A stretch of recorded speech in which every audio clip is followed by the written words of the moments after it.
স্কটল্যান্ডের এডিনবার্গ, ইংল্যান্ডের Manchester, Birmingham আর Portsmouth, এই 4টি বড় বড় শহরে কীর্তন হয়েছিল। তা সেখানে যখন কীর্তন গাইতে গেলাম, কি বলবো, খুব গর্ব হচ্ছিল, জানেন তো, মানে সৌভাগ্য নয়, খুব গর্ব হচ্ছিল। কেন জানেন?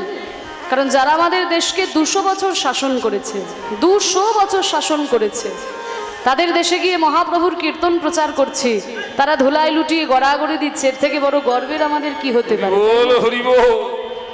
বড় অবাক লাগে দেখতে যে যারা আমাদেরকে মদ খাওয়া শেখালো, যারা আমাদের সিগারেট খাওয়া শেখালো, যারা আমাদেরকে প্যান্ট শার্ট পরা শেখালো, তারা সব কিছু পরিত্যাগ করে হা গৌর কিছু চাই না বলে, নিতাই কিছু চাই না বলে, তিলক সেবা করে, গলায় তুলসীর মালা পরে, ধুতি চাদর গলায় দিয়ে, খোল করতাল নিয়ে এমনভাবে পাগলের মতো হরিনাম করছে, দেখে বোঝা যায় জল নাই, অথচ হরিনামে তারা কতখানি ডুবেছে। মহাপ্রভু বলেছিলেন, পৃথিবীতে আছে যত নগরাদি গ্রাম, সর্বত্র প্রচার হবে আমার হরে কৃষ্ণ নাম। মহাপ্রভুর বাণী আজকে সত্যি হয়ে উঠেছে। পৃথিবীর কোনায় কোনায় আজকে দেখো হরিনামে সবাই ডুবে গেল। আহা, জলই নাই, অথচ এই প্রেমের বন্যায় সবাই হাবুডুবু খাচ্ছে। এমন বন্যা দেখি নাই মানুষ শুকনাতে তলায়, বন্যা দেখি নাই মানুষ শুকনাতে তলায়, ডুবলো নদের নারী পুরুষ জাতির বিচার নাই, বন্যা দেখি নাই নারী পুরুষ জাতির বিচার নাই।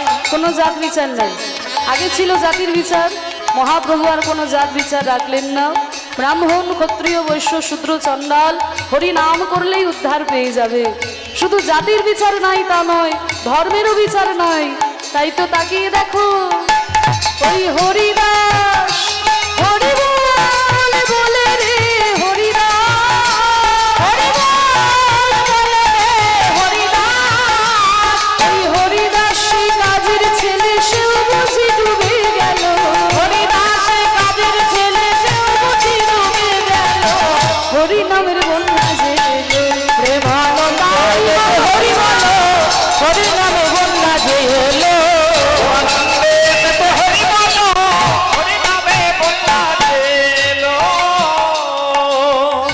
তাহলে জলের বন্যায় তোমরা ডুবেছো, একটু হরিনাম সবাই ডুবতে চাও? মায়েরা বাবারা, গরমে একটু কষ্ট হবে, তাও ডুববে? বেশ, হ্যাঁ যখন বলেছো কাজ করতে হবে, কিন্তু সবাই দুটো একটু হাত তুলো দেখি, সবাই দুটো হাত তুলো, বাবারা মায়েরা দাঁড়িয়ে আছেন, বসে আছেন, ওই যে দূরে রাস্তায় বসে আছে, তুলো, সবাই তুলো, নামাবেন না, তুলুন তুলুন, দাঁড়িয়ে আছেন, বসে আছে সবাই। যে হাত না তুলবে আমি কিন্তু আঙুল দেখে দাঁড় করিয়ে দেবো, তোমার সবার সামনে লজ্জায় পড়ে যাবে। সবাই তুলুন, ওই রাস্তায় তুলুন তুলুন, হ্যাঁ এবার একটু করো তাই। বাহ, একবার হরি বল বলে তোমরা নামো সেই জলে, একবার হরি বল বলে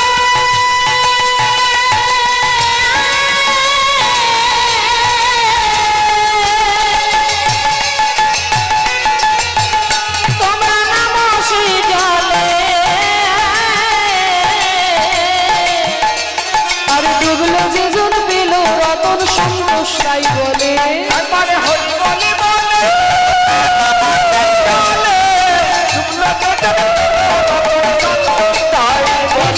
ডুবার মতো, হরি বল বলে রে, ডুবার মতো, হরি বল বলে রে, ডুবার মতো, ডুবার মতো যে ডুবেছে সেই ডুবে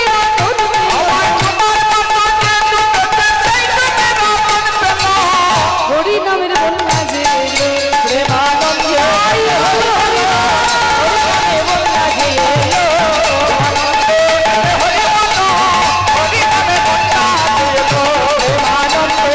হরি বলো, হরি নামের বন্যা যে এলো। কি গো মায়েরা, হরি নাম করে আনন্দ হয়েছে? কি গো বলো, আনন্দ হয়েছে? যারা করেছো তারা বলো, সত্যি বলছো? তাহলে হরি নামে আনন্দ পাওয়া যায়, কৃষ্ণ নাম করলে আনন্দ পাওয়া যায়। চৈতন্য মহাপ্রভু বললেন আনন্দম বুদ্ধিবর্ধন, আনন্দ সাগরে যদি ডুবতে চাও তাহলেই হরি নামের আশ্রয় করো।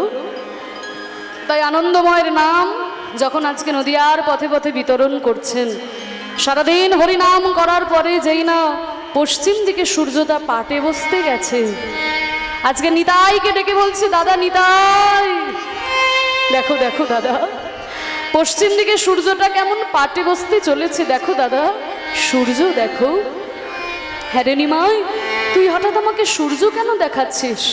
দাদা গো, এই যে পশ্চিম দিকে সূর্যটা পাটে বসতে গেলেই যে আমার মায়ের কথা মনে পড়ে দাদা। সারাদিন হরিনামে মেতে থাকি, আমার মায়ের কথা মনে থাকে না, কিন্তু বিকেলবেলায় সূর্যটা পাটে বসলেই যে আমার মায়ের কথা মনে পড়ে। দাদা গো, আমার মায়ের যেই জগতে আমি ছাড়া আর কেউ নেই দাদা।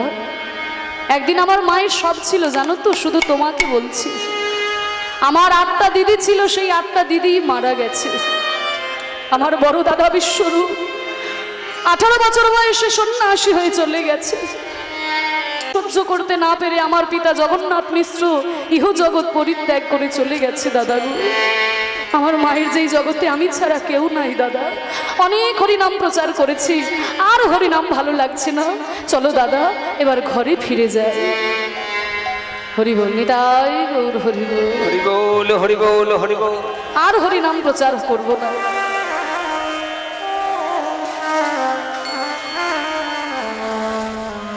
দিবায়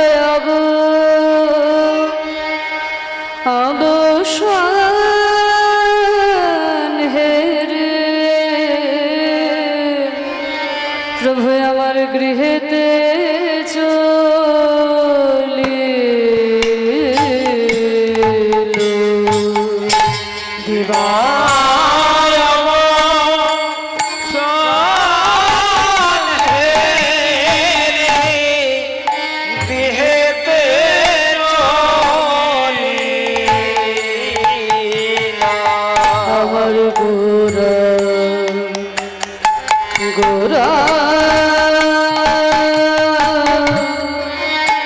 পশ্চিম গগনে সূর্য পাটে বসে দেখে বলে, দাদা চলো মায়ের চরণে প্রণাম জানো,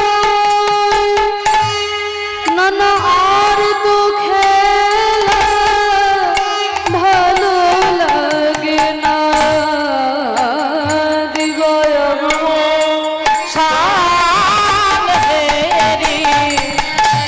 গৃহেতে চলে প্রভু জননী চরণে আসি প্রণাম করে, জননীর চরণে আসি প্রণাম।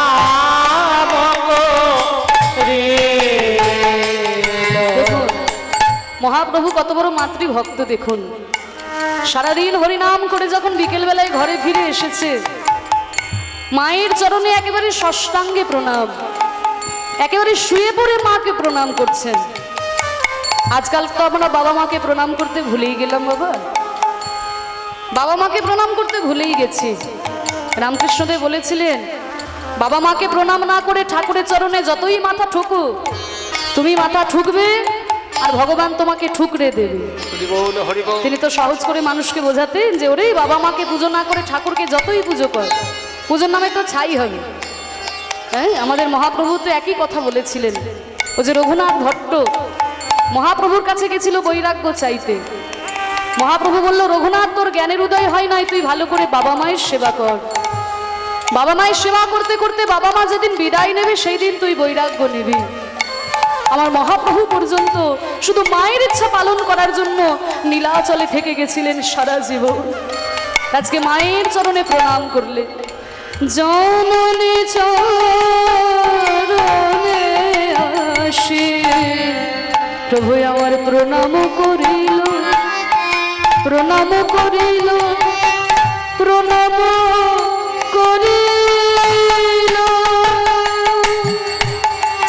বলে এই আশীর্বাদ করো, এই করো যেন বদন ভরে নাম গাইতে পারে এই আশীর্বাদ করো যেন হরি বলে আমি কাঁদতে পারি এই আশীর্বাদ করো কলিজীবের দুঃখ দূর করতে পারে এই আশীর্বাদ করো ওগো মাগো তোমার পায়ে ধরে এই আশীর্বাদ করো আমি আর কিছু চাই না এই আশীর্বাদ করো হরি বলে কাঁদতে পারি এই আশীর্বাদ করো হরি বলে কাঁদতে পারে এই আশীর্বাদ করো হরি বলে কাঁদতে পারে এই আশীর্বাদ করো জননীর চরণে আসি প্রণাম করে এবার যেই না মায়ের চরণে এসে প্রণাম করেছে, দেখুন এত সচিমা আজকে নিমাইয়ের মাথায় হাত দিয়ে বললেন, বাবা তোর মনের ইচ্ছাই পূর্ণ হোক, আমি তোকে আশীর্বাদ করলাম বাবা। ভালো করে বুঝে নাও জায়গাটা মায়েরা, যেই না আশীর্বাদটা দিয়ে ফেলেছে যে তোর মনের ইচ্ছাই পূর্ণ হোক, এইবারে চোখটা মুছেছে। এতক্ষণ তো চোখে জল ভরা ছিল, নিমাইকে ভালো করে দেখতে পাই। আমাদের চোখে যদি জল থাকে তাহলে সব ঝাপসা লাগে না? সচিমায়ের চোখে জল ছিল, এতক্ষণ ভালো করে দেখতে পাইনি। এবার যে আশীর্বাদটা দিয়ে ফেলেছে, এইবার চোখটা মুছেছে। চোখটা মুছে যেই না তাকিয়েছে, নিমাইয়ের দিকে তাকিয়ে মনে মনে ভাবছে, আমি এই আশীর্বাদ কেন দিলাম? নিমাই, আমি তোকে আশীর্বাদ কেন দিলাম নিমাই? আমি আর যেতে দেব না, আর যেতে দেব না, আর যেতে দেব না, আমি আর যেতে দেব না, অভিমানী সচি মাতা বলে আর যেতে দেব না। সচি মাতা বলে আর যেতে দেব না, ঘরে বসে খেলা করবে, ঘরে বসে খেলা করবে, যা চাইবে তাই পাবে। ঘরে বসে খেলা করবে, চাইবে তাই পাবে, ঘরে বসে খেলা করবে। মা এক্ষুনি যে মাথায় হাত দিয়ে আশীর্বাদ করলে আমার মনের ইচ্ছা পূর্ণ হোক, এখন বলছো আমার যেতে দেব না। তুমি যদি যেতে না দাও তাহলে আমার মনের ইচ্ছা পূর্ণ হবে কি করে? নিমাই, এতক্ষণ তো আমি তোকে ভালো করে দেখি নাই, এখন দেখেছি তাই বলছি। কে বা ধুলা দিয়েছে, এবার ধোলা দিয়েছে, কেবা ধুলা দিয়েছে, এবার ধোলা দিয়েছে, তোর সোনার রঙ পরে কেবা ধুলা দিয়েছে, তোর সোনা রঙ পরে দিয়া ধোলা দিয়েছে। একবার চেকি দেখে না, কি দেখে না, চেকি দেখে না, একবার দিয়ে কি দেখে না, চাঁদ পারা বদন পানে চেকি দেখে না, চাঁদ পারা বদন পানে চেয়ে কি দেখে না, ধুলা দিতে নারী তো, ধোলা দিতে নারী তো, ধুলা দিতে নারী তো, ধোলা দিতে নারী তো, যদি একবার দেখি তো ধুলা দিতে নারী তো, যদি একবার দেখি তো, হিয়ার মাঝে ধরে তো, যদি একবার দেখি তো, যদি একবার দেখি তো, ধোলা দিতে নারী তো। তো সারা গায়ে আমার ধুলা মাখা নিমাই, আমি যদি আগে তোকে দেখতাম তোকে কখনোই আমি আশীর্বাদ দিতাম না।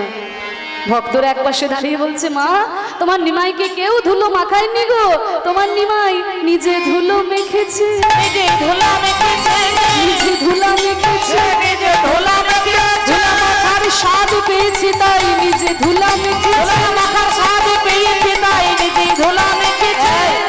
গদাধর চুপ কর, নরহরি চুপ কর, তোরা কেউ কথা বলবি না। তোদের কথা শুনে শুনে আমি প্রত্যেকদিন নিমাইকে সাজিয়ে গুজিয়ে পাঠাবো, আর নিমাই আমার ধুলো মেখে ঘরে আসবে, ওইটি হবে না। ওরে তোরা বোঝাবি আমাকে, হ্যাঁ নিমাই, ওরে ধুলো কি মিষ্টি না টক যে নিমাই ধুলো মাখার স্বাদ পেয়েছে? যা খুশি তোরা আমাকে বুঝিয়ে দিবি।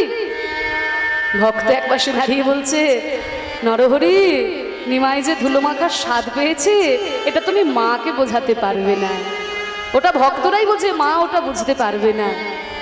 ভগবান মনে মনে চিন্তা করলেন, আমাদের সব কিছুই তো আছে, যেই জিনিসটা নাই প্রেম বা ভক্তি। আমি ভক্তি কেমন করে পাবো? তাহলে ভক্তি কেমন করে পাবো? ভগবানের যে ইচ্ছে হলো ভক্ত হবার, যার তার কাছে তো জিজ্ঞাসা করলে হবে না, শাস্ত্রের কাছে জিজ্ঞাসা করতে হবে। সকল শাস্ত্রকে ডাকলেন, গীতা, উপনিষদ, রামায়ণ, মহাভারত, ভাগবত, তাদের কাছে ভগবান প্রশ্ন করলেন, শাস্ত্রগণ তোমরা বলতে পারো আমি ভক্তিটা কেমন করে পাবো? সকল শাস্ত্র শিরোমণি শ্রীমদ ভাগবত হাত তুলে বলছে, ঠাকুর আমি বলতে পারি। বলো ভাগবত, আমি তো আমার সপ্তম স্কন্ধে লিখে দিয়েছি, নাহি সাং মতিস্তাবত উরুক্রমাং হৃং বিসর্জনের মহিয়াদর্থঃ মহিয়াসাং পাদরজ হই সেই কাম নিষ্কিঞ্চনা নরবনি জাত। ন এসং, ন মানে না, এসং মানে এদের, মতি মানে মন, স্তাবত মানে ততক্ষণ, উরুক্রম মানে ভগবান, অঙ্ক্রিম মানে পা, মানে ততদিন ভগবানের চরণে মতি যাবে না যতদিন না নিষ্কিঞ্চন মহৎ ভক্তের চরণ ধুলিতে স্নান করা যায়। নিষ্কিঞ্চন কোন মহৎ ভক্তের চরণ ধুলিতে যদি গড়াগড়ি দিতে পারা যায়, তবে হৃদয়ে ভক্তির উদয় হয়। ভগবান দেখলেন ভক্ত হওয়া বড় বিপদ, আমি কার পায়ে ধুলো মাখবো? আমি যার পায়ে ধুলো মাখবো সে তো নরকে চলে যাবে। কি গো মায়েরা, তোমাদের এখানে যদি ভগবান এসে বলে আমি একটু পায়ে ধুলো নেব, তোমরা কেউ দেবে? ভগবানকে পায়ে ধুলো দেবে? ভগবানকে পায়ে ধুলো দিয়ে আমি কি নরকে যাব? তা কেউ তো ভগবানকে পায়ে ধুলো দেবেন না। কার পায়ে ধুলো মাখি? খুঁজতে খুঁজতে তিনি একজনকে পেলেন, তিনি আর কেউ নয়, তিনি হলেন শ্রীমতী রাধারানী। রাধারানীর চরণ ধুলায় যখন গড়াগড়ি দিলেন গোবিন্দ আমার, সে ধুলা মেখে হলো কি জানো, একসঙ্গে অনেকগুলো উপকার হয়ে গেল। বৃন্দাবনের কালো কৃষ্ণ হয়ে গেল নবদ্বীপের সোনার বরণ গৌর। বৃন্দাবনের মূর্খ বোকা কৃষ্ণ হয়ে গেল নবদ্বীপের মহাপণ্ডিত নিমাই। আর বৃন্দাবনের বাঁকা কৃষ্ণ হয়ে গেল কলিযুগে আজানুলম্বিত ভুজ। তা ভগবান দেখলেন, বাহ, এক চরণ ধুলার এত মহিমা, একজন ভক্তের চরণ ধুলায় গড়াগড়ি দিয়ে এত মহিমা যে বাঁকাকে করে দেয় সোজা, মূর্খকে করে দেয় পণ্ডিত, কালুকে করে দেয় সোনার বর্ণ। তাহলে আমি যদি সকল ভক্তের চরণ ধুলায় গড়াগড়ি দিতে পারতাম, তাহলে বোধহয় আমার আরো আনন্দ হতো।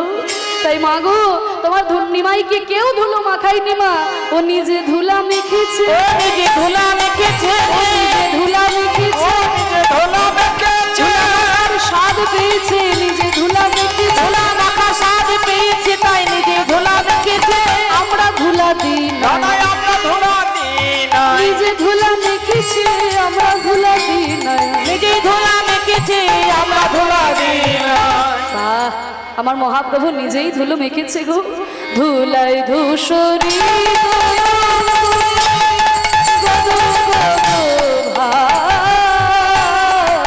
ধুলায়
ধূসরি গদ গদ ভাস এ রাধা মোহন করত হিয়াস, আহা করত হি আস রে এ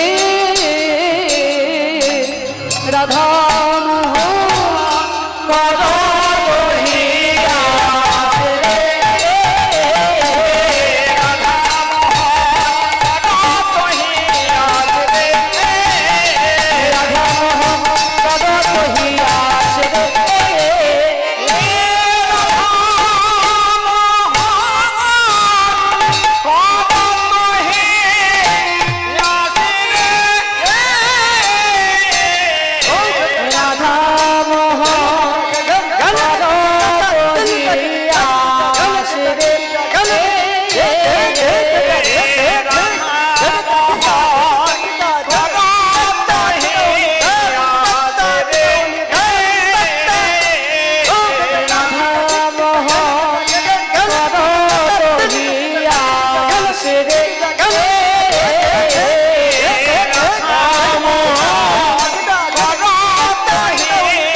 হিয়াজ রে রাধা মোহন করত হিয়াজ রে রাধা মোহন করত হিয়াজ রে রাধা মোহন করত হিয়াজ রে রাধা মোহন করত হিয়াজ রে রাধা মোহন করত হিয়াজ রে রাধা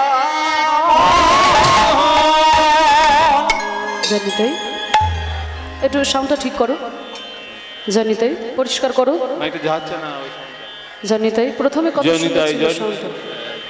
জানিতাই জয়গৌর একদম নর্মাল ভলিউম দাও, জানিতাই জয়গৌর রাধেশ্যাম তোলো ভলিউম দাও, জানিতাই জয়গৌর রাধে তোলো তোলো তোলো, মনিটর দাও মনিটর। জানিতাই মনিটর দাও, জানিতাই জয়গৌর, হ্যাঁ এটা রেখে দাও, কিছু ঘোরাঘুরি করতে হবে না। জনিতই জনিতই এতক্ষণ আমরা গৌরচন্দ্রিকার মধ্যে ছিলাম, এবার চলুন